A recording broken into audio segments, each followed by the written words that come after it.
오늘도 하나님의 은혜가 여러분 가운데 있기를 주 이름으로 축원합니다. 우리 하나님은 선하신 분이십니다. 그 선하신 하나님이 세상을 창조하셨고 세상을 보시기에 아름답다, 보시기에 좋았다라고 말씀을 하셨어요. 그러나 이와 같이 정말 선하고 아름다운 세상이지만은 우리가 질서를 따라 행할 때나 그것이 형통한 것이지 하나님의 말씀을 어길 때는 순식간에 저주가 찾아오게 되지요. 아담과 하와가 하나님의 말씀을 떠나서 죄를 범하인 후로 이제 에덴 동산에서 쫓겨나게 되었고, 그때부터 온 인류는 죄로 말미암아 어두워졌고 영원한 멸망으로 밖에는 돌아갈 수밖에 없는 운명이 되었다 하는 겁니다. 그러나 그 어려움 가운데서도 세상이 각박해도 가정 안에는 행복의 꽃을 피우는 것처럼 하나님은 아들을 이 땅에 보내셔서 아들로 말미암아 우리에게 희망의 꽃을 주셨고 우리를 행복하게 하셨고 그 가운데에 그 어두움 가운데서 우리에게 생명을 주셨으니 예수 그리스도는 우리의 구주가 되심을 믿으시기 바랍니다. 그래서 예수님은 우리의 구주가 되시며 우리의 희망이 되신다 하는 겁니다. 그래서 여러분과 저는 예수님을 3대 성인, 4대 성인 중에 한 분이라고 이렇게 믿어서는 안 됩니다. 이 땅에 선인이 없고 이 땅에 변호자가 없어서 예수님이 오신 게 아니고 예수님은 우리에게 구주로 오신 거예요. 그래서 여러분과 제가 예수 그리스도를 믿고 의지하는 믿음의 사람이 됐다는 것은 참으로 귀중한 일이고 복된 일이라 하는 겁니다. 그러므로 성경은 우리에게 구약이나 신약이나 모두가 다 하나님을 만나기만 한다면 희망을 얻게 되고 어두움 가운데서 희망을 얻게 되며 고통 같지만 그 고통 가운데서 복으로 바뀐다고 하는 것을 알게 됩니다. 이를 믿고 이를 신앙하는 것, 이것이 바로 우리의 기독교 신앙이라고 성경은 말씀을 합니다. 우리가 살아가는 이 땅에 살아갈 때에 상처 없는 자가 누가 있으랴? 모든 사람은 다 상처가 있어요. 어린아이에서부터 노인에 이르기까지 작고 큰 것 모두가 다 그 경중의 차이만 있을 뿐이지 다 상처는 있습니다. 조그만 것 가지고서라도 그 가운데 내 마음에 원하는 것이 채워지지 않으면 많아도 상처가 되고 적어도 상처가 되고 이 모든 것들이 다 상처가 될 뿐인데, 그런데 그 가운데 그 상처가 있어도 이겨내고 승리하는 사람이 있는가 하면 그 가운데에 그 상처에 묻혀서 넘어지고 좌절된 사람들도 있다라는 거지요. 그 차이점은 다른 거 아닙니다. 관점과 그거를 극복하는 태도에 달려 있더라 하는 겁니다. 그 결과가 있기 때문에 어떻게 그 고난과 상처를 대하느냐에 따라서 관점을 어떻게 보느냐 그리고 태도를 어떻게 가지냐에 따라서 우리에게 주어지는 결과가 완전히 달라진다는 거예요. 여러분과 제가 아셔야 되는 것은 하나님의 약속을 믿어야 합니다. 그래서 성경 로마서 8장 28절에 말씀을 합니다. 시작. 우리가 알거니와 하나님을 사랑하는 자 곧 그의 뜻대로 부르심을 입은 자들에게는 모든 것이 합력하여 선을 이루느니라. 아멘. 이를 믿으시면 아멘. 그래서 어떤 상황 속에서도 하나님의 모든 것에 하나님을 사랑하는 자, 그의 뜻대로 부르심을 입은 자들에게는 모든 것이 합력하여 선을 이룬다고 믿으라는 거예요. 여러분의 모든 가지고 있는 이 현실과 이런 것들이 끝이 아니라 이게 반전이 될 수도 있고, 오늘에 가지고 있는 그날의 괴로움은 그날에 족하니까 너는 내일 일을 염려하지 마라. 내일에 반전이 있었고 내일에 어떤 일이 일어날지 아무도 모르지 않느냐. 라는 하나님의 말씀과 같이 우리에게 있어 주시는 이 말씀과 같처럼 모든 일에는 하나님이 합력하여 선으로 인도하신다는 것을 믿기를 주 이름으로 축원합니다. 이것을 우리가 가져야 한다는 거지요. 어느 해안에서 이 큰 배가 이 파도에 의하여 엽을 쳐서 그래서 그 배로 인해서 많은 사람이 사상자가 난 때가 있었다는 겁니다. 그때 전문가가 거기를 찾아가서 유명한 말을 하지요. 파도를 피하다가 파도가 옆을 치면서 배가 흔들리면서 많은 사람이 빠져 죽기도 하고 다치기도 하고 이러한 사상자가 난 것을 보면서 하는 말이, 파도는 피하는 것이 아니라 파도는 극복하는 것이다. 정면 돌파하는 것이다 라는 유명한 말을 남기게 됩니다. 이와 같이 하나님은 우리에게 성경을 통하여 고난은 피하는 것이 아니라 고난은 고난은 정면 돌파하는 것이고 고난은 극복하는 것이라는 것을 우리에게 알려주심과 같다는 겁니다. 여러분과 저에게는 고난이 온다 할지라도, 상처받는 일이 있다 할지라도 어쩌면 정면 돌파해야 하는 이 일이 우리에게 남아있더라는 거지요. 우리 교회도 많은 고난이 있었습니다. 이런 일 저런 일이 왜 없겠습니까? 수십 년 동안에 제가 개척했을 때부터 지금까지 와보면 많은 어려움도 있었다는 거지요. 제가 개척한 다음에 한 1년 정도 됐을 때 성도들이 침례를 받고자 하는 성도가 한 20명 정도가 됐습니다. 그래서 저는 전도사이기 때문에 침례를 제가 줄 수 없고, 서울에서는 매주 예배 때마다 침례받는 사람들이 있기 때문에 그들을 위하여 침례탕이 있다는 그것을 알고 우리 성도들을 대예배를 끝난 다음에 바로 데리고 그분들을 모시고 그 교회로 간 적이 있습니다. 저는 굉장히 1년 만에 침례 받는 사람이 20명이 된다는 거예요. 얼마나 대견스러운지 내가 나를 셀프 칭찬해가면서, 그러면서 야, 이거 참 그래도 우리가 감사하다. 이런 성도가 있다는 게 너무너무 정말 감격스럽기도 하고 감동이 되어져서 우리 성도들을 전부 앉혀놓고 큰 교회에서 예배를 하고, 예배 마친 다음에 침례를 받으려고 모든 준비를 하고 기다리고 있었을 때였습니다. 그때 그 교회가 큰 교회임에도 불구하고 헌신 주간이었어요. 헌신을 위하여 막 갚는 바람에 그 가운데 설교를 마치고 난 다음에 목사님이 말씀하시더라고요. 오늘 새가족들, 오늘 처음 나오신 새가족 나오라고. 그때 새가족이 나오는데 100명이 나오는 거예요. 나는 침례 받는 사람 20명 데리고 갔는데 새가족이 100명으로 확 나가는 걸 보니까 배도 아프고, 아이고 저 교회는 우리 교회로 옮겼으면 좋겠다, 이런 도둑 같은 심보도 그 속에 올라오고, 야 정말 이런구나 라고 하는 생각이 그 속에 들어 올라가더라고요. 사랑하는 성도 여러분, 우리 교회가 건축을 놓고 이리저리 탐방하고 왔다 갔다 하면서 볼 때도 어느 교회는 보면은 한 사람이 집을 내놨네, 한 사람이 땅을 내놨네, 거기다가 예배당을 건축하고 부흥이 됐네, 이런 소리를 들으면은 왜 이렇게 마음이 씁쓸하면서 나는 뭔가라고 하는 비교적인 마음에 조금 마음속에 이렇게 소심해질 때도 없지 않아 있었습니다. 그러나 우리 교회 같은 경우는 그런 어떤 사람의 큰 헌신이나 이런 것들은 아니라 할지라도 소소한 것부터 크고 작은 헌신으로 말미암아 우리 교회는 이루어졌고, 하나님이 그 가운데에 우리 교회를 이루어 가신 줄 믿습니다. 그래서 이러한 모든 교회 가운데도 고난과 어려움과 이 모든 것들을 다 마치 벽돌을 한 장 한 장을 쌓아가며 올라가는 것처럼 우리 교회 안에 있는 자부심도 있는 것은 그 안에 주어진 우리 성도들의 헌신이 들어있기 때문에 오늘날 우리 교회가 있는 줄로 믿습니다. 그러므로 고난이 많았지만은 그 고난이 바람이 돼서 새가 날개를 펴 비상할 수 있도록 바람을 일으키는 것처럼 고난 때문에 성장한 인생들이 많고, 고난 때문에 성장한 교회가 우리 교회라고 해도 과언이 아니라는 거예요. 여러분이 오늘날 여러분과 제가 지금 있는 것도 이 고난 때문에 하나님이 그 고난에 흔들어 주심으로 말미암아서 아마 하나님 앞에 나올 수 있도록 도와주시고, 그게 하나님의 사인이 된 줄로 믿습니다.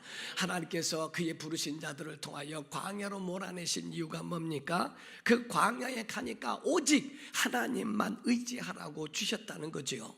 그런 훈련이 필요하더라 하는 겁니다. 하나님 없이는 하루도 살 수 없고 주님 손 놓고는 단 하루도 버틸 수 없는 광야라고 하는 것처럼 그 광야 가운데 우리가 서 있는 이유가 뭡니까? 하나님 없는 인생 살지 말라고 우리에게 이와 같이 광야 같은 고난의 인생으로 우리를 몰아놓으셨다는 겁니다.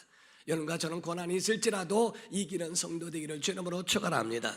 오늘 본문 말씀 가운데 보게 되면 역대상의 1장부터 9장까지 보면은요, 그 가운데에 약 600명의 사람들의 그 이름이 열거되어 있고 거명되어 있습니다. 여기서 보면은 4장만 하더라도 44명의 이름이 기록되어 있는데 그 가운데에 그 이름이 쭉 나오다가 그 이름 중에 한 사람이 오늘 본문의 말씀 야베스라고 하는 사람이라는 거죠. 이 야베스라고 하는 사람의 이름은 어떤 이름일까? 먼저 역대상 4장 9절에서 10절을 봅니다. 시작. 야베스는 그의 형제보다 귀중한 자라. 그의 어머니가 이름하여 이르되 야베스라 하였으니 이는 내가 수고로 낳았다 함이었더라. 야베스가 이스라엘 하나님께 아뢰어 이르되 주께서 내게 복을 주시려거든 나의 지역을 넓히시고 주의 손으로 나를 도우사 나로 환난을 벗어나 내게 근심이 없게 하옵소서 하였더니 하나님이 그가 구하는 것을 허락하였더라. 아멘. 야베스란 이름은 고통을 주는 자, 슬픔의 아들, 이런 의미를 가지고 있습니다. 그런데 누가 이런 이름을 지을까? 고통, 한국말로 말한다면 김고통, 박슬픔, 최고난, 이런 이름인데, 아니 어떤 부모가 자기 자녀한테 고통이란 이름을 주고 슬픔이란 이름을 줬을까 하는 거죠. 그래서 학자들은 그 가운데 이런저런 이야기를 합니다. 왜 이런 이름을 지었을까라고 하는 것을 유추해 볼 때, 첫 번째로는 어머니가 그 야베스를 낳을 때에 고난 가운데 낳지 않았을까? 난산이었고 어머니가 아주 죽을 지경까지 갔던 그러한 고통이 있어서 그 이름을 그렇게 짓지 않았을까? 두 번째로는 어머니가 이 아이를 낳고 싶지 않은 아이를 낳기 때문에 고통이란 이름을 짓지 않았을까? 세 번째로는 아이가 날 무렵에 어떤 연유인지는 모르지만은 아버지가 세상을 떠난 건 아니었을까? 혼자 이 아이를 키워갈라니, 이 아이들을 키워갈라니까 정말 각박해서 그 마음에 이름을 고통이란 마음을 주지 않았을까라고 하는 생각도 해보더라는 겁니다.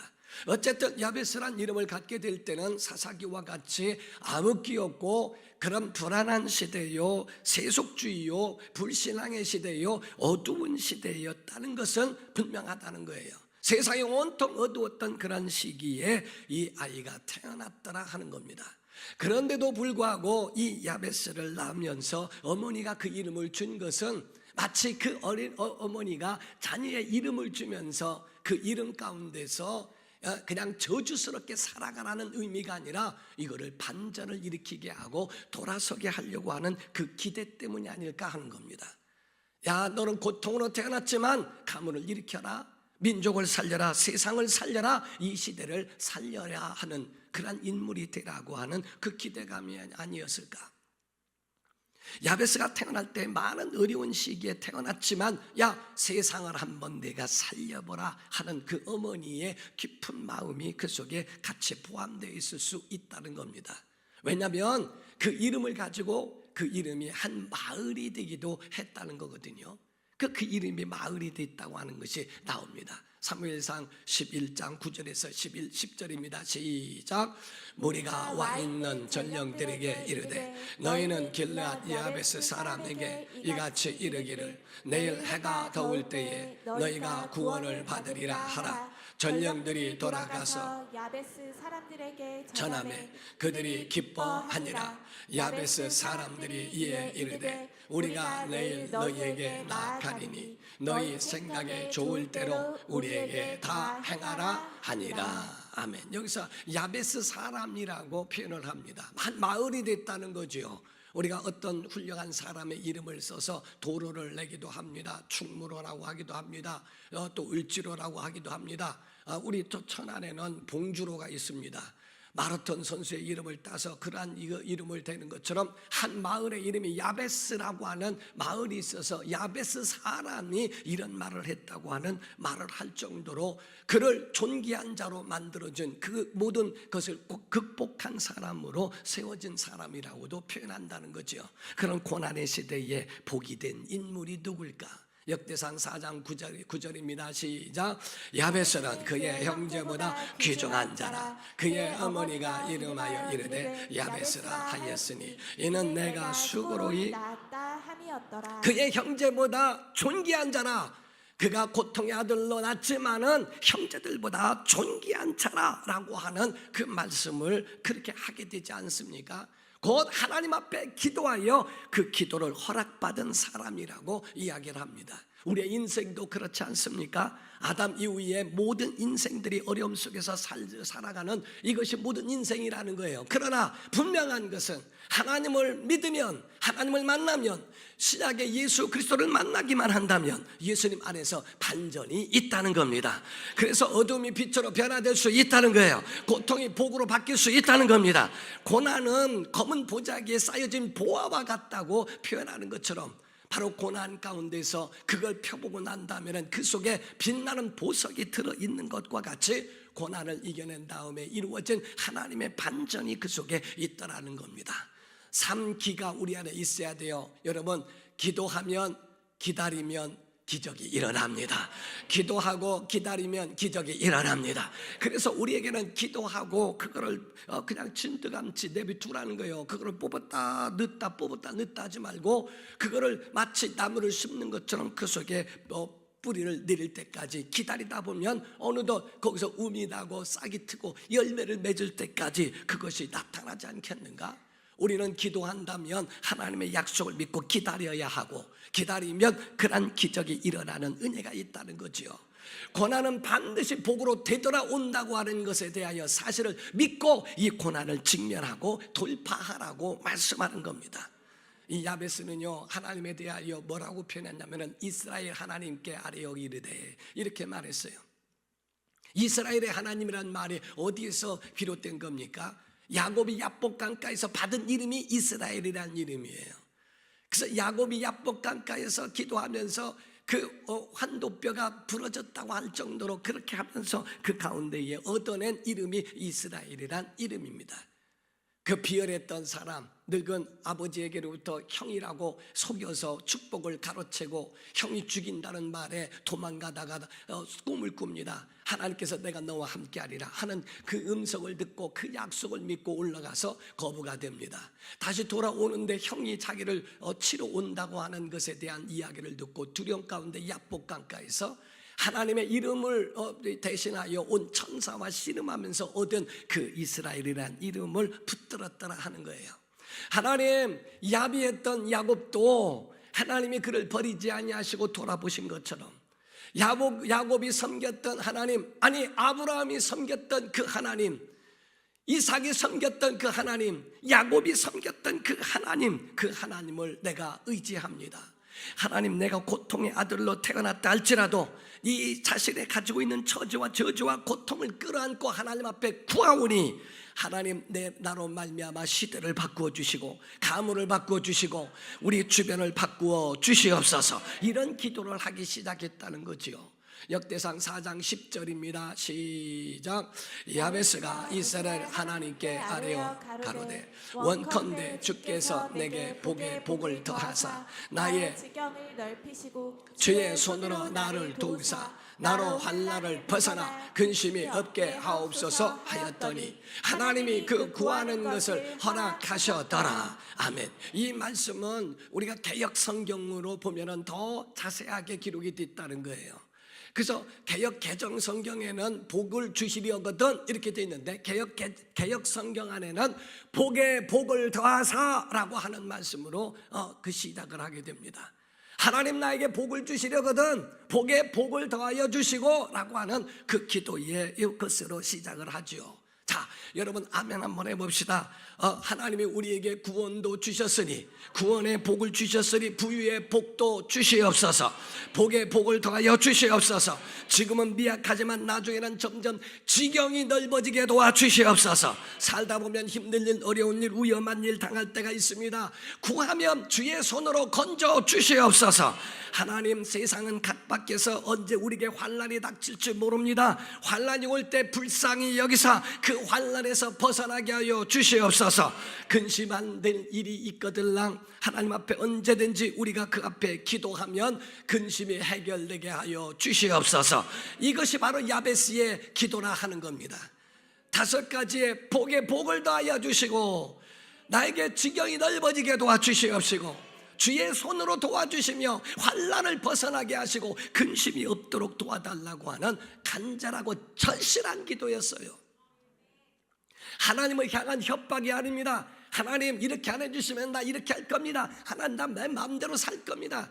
오늘날 보면은 자녀들이 너무 치사하게 아버지 어머니에게 이렇게 안 하면 나 이렇게 할 거라고, 아니 자기의 삶을 망치는 건데도 불구하고 어디서 그런 용기가 났는지 부모의 말을 다 거역하면서 협박한다 이 말이에요. 그런데 여기서 말한 야베스의 기도는 협박이 아닙니다. 기도였고 간구였어요. 간절한, 얼마나 절실한 그 기도가 그 안에 있었는지 모른다 하는 겁니다. 아브라함에게 말씀하셨던 그 약속과 이삭에게 하셨던 그 복, 야곱에게 말씀하신 이스라엘의 하나님 그 복을 내게도 주옵소서. 여러분, 고난이라고 하는 것 때문에 우리가 성숙해질 수 있어요. 옛날에는 일정기를 통해서 강점기를 지나 6.25를 거치고 보릿고개를 넘으면서 많은 고난을 받고 성장했기 때문에 어려도 조숙해집니다.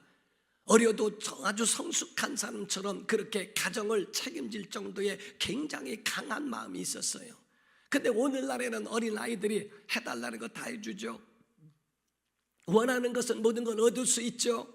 자기 마음대로 안 되면 뒤집어 놓고 막 떼를 부리고 막 하면서, 그러다가 다른 데서 조금 어떤 공격이 오게 되면 한순간에 자기의 생명을 버리기도 하고 자기 자신을 뇌동댕이 쳐버리는, 온실 속에 키워버리는 꽃과 나무같이 살아가는 것이 너무나 안타깝다는 겁니다. 사람은 고난을 통하여 성숙해진다는 거죠. 고난 때문에 우리가 성숙해지고 더 큰 일을 위해서는 근육을 키우는 것처럼 이 어려움도 이겨낼 수 있는 이것이 우리가 공급받지 않으면 안 된다는 겁니다. 존 맥스웰이라고 하는 그 분이 학자가 있습니다. 그분은 전 세계의 리더들, 전 세계를 변화시킨 인물에 대하여 연구했는데 그 인물들에 대해서는 공통점이 있더라는 겁니다. 4가지로 이야기하는데 첫 번째가 인생의 고통을 뚫고 일어선 사람들이었다는 거예요. 어릴 적에 어려움을 다 이겨낸 사람들, 정말 자기 인격 모독을 당하면서까지라도 그걸 극복하고 그걸 털고 일어날 수 있었던 사람들이 세상을 흔들더라는 거죠. 두 번째가 의미 있는 일에 자신의 일생을 바친 사람들이라는 겁니다.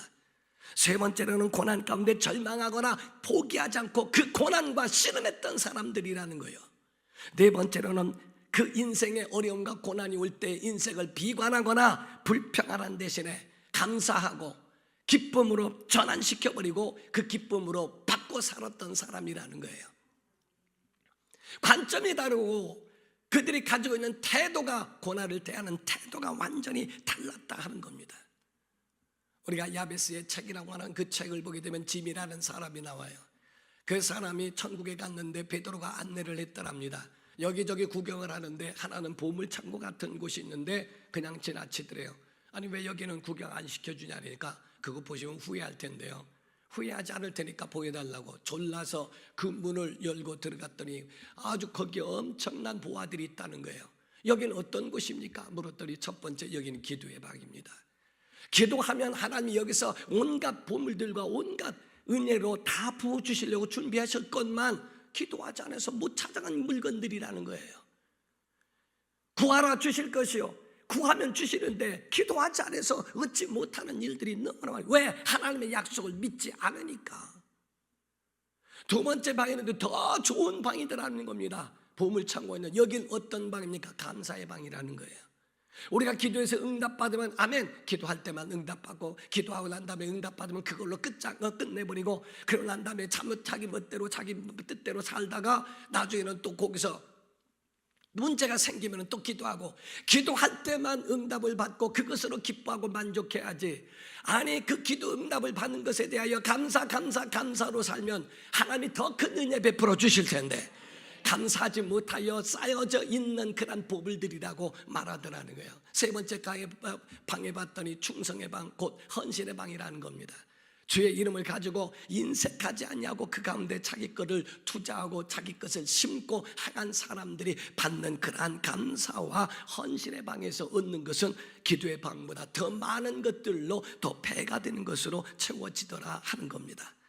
사랑하는 성도 여러분, 성경 안에 인물들이나 훌륭한 사람들의 그 인물들이 우리와 다른 게 뭔지 아십니까? 두 가지입니다. 믿음의 깊이와 기도의 차이였더라는 거예요. 하나님의 약속을 붙들기를 주름으로 축원합니다. 모든 것이 합력하여 선을 이룬다는 걸 믿으세요. 내가 가지고 있는 현실만 안주하지 말고 이게 반전이 이루어질 것이라고 하는 사실을 믿기를 주름으로 축원합니다. 그래서 성경에 말씀하고 있는 우리와 성정이 같은 사람이로되 엘리야에 대하여 말씀하고 있습니다. 야고보서 5장 17절 18절입니다. 시작.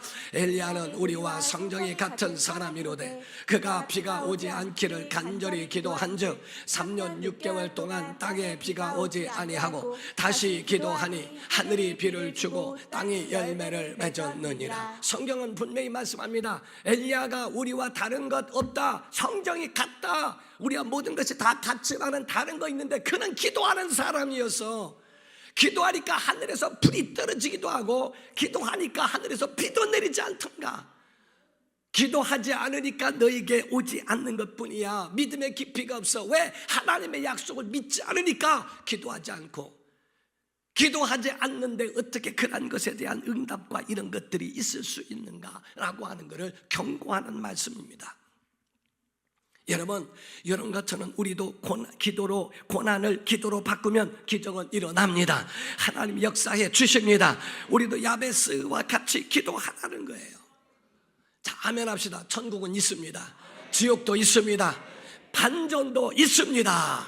여러분, 고통의 아들도 빛의 아들이 될 수 있고요, 생명의 아들이 될 수 있다는 거예요. 다니엘이 죽을 것으로 사자굴 속에서 죽는 것으로 끝나지 않습니다. 하나님이 다니엘을 건져 주시더라는 거죠.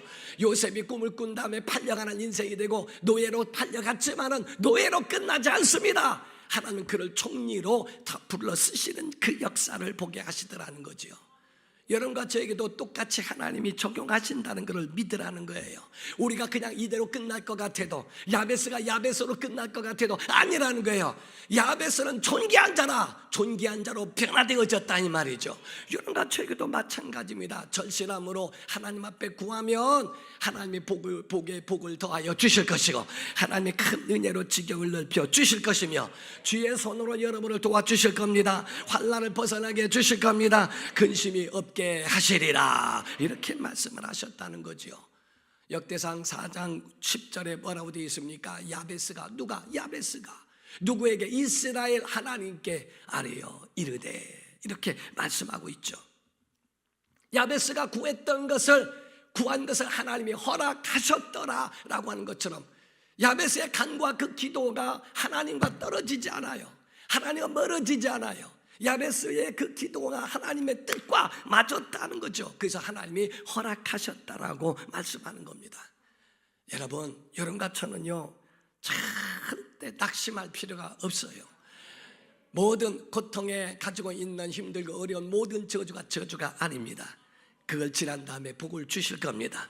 고통이 생명으로 바뀔 겁니다. 복으로 변화될 줄 믿습니다. 고통의 벽을 넘어 복으로 인도받기를 주 이름으로 축원합니다. 사랑하는 성도 여러분, 아멘 합시다. 구하라 주실 것이요, 찾으라 찾을 것이요, 두드리라 열릴 것이니라. 기도하면 열리게 돼 있습니다. 찾으면 열리게 돼 있어요. 두드리면 열리는 줄로 믿습니다. 그의 은혜의 역사가 오늘 여러분과 저에게 나타나기를 예수 이름으로 축원합니다. 기도합니다. 이 시간에 기도할 때 하나님, 우리에게 열리게 하시고 우리에게 찾게 하시고 우리에게 구하는 자에게 주시는 은혜가 있도록 고통의 벽을 넘어 복으로 인도받는 그 주인공이 우리가 되게 도와주시옵소서.